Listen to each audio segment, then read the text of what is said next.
So the last part of the orchestra is the postpartum remix. This is where the body is singing a brand new song, okay? You've got prolactin and oxytocin, which takes the center stage because the body is focused on milk supply and bonding and other things like our recovery, right? Hormonal shifts that is focused on recovery after birth. So we've got things like our thyroid hormones, which come into play, which I mentioned can be pretty wonky after pregnancy, especially multiple pregnancies. But these are literally the energy managers. And then you have like cortisol and adrenaline hormones, which are fluctuating, and this is basically the stress and survival duo. And then you have insulin levels, and what mom eats plays a very significant role in the insulin levels and managing her sugars throughout the day.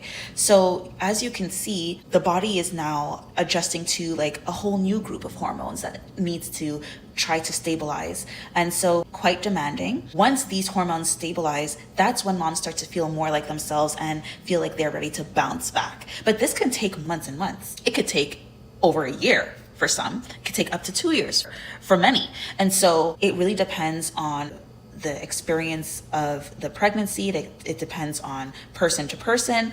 But like, for example, I remember with my son, I started to feel more like myself around 18 months. And then now with my last child, my third child, Divine, I'm feeling more like myself now around 9 months. So it's not realistic to think that you are going to bounce back in the heat of the big grand finale orchestra thing within the first like 3 to 6 months.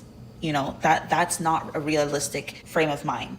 And that's why your nutrition is so important, because your nutrition provides the orchestra with the ability to play in harmony again.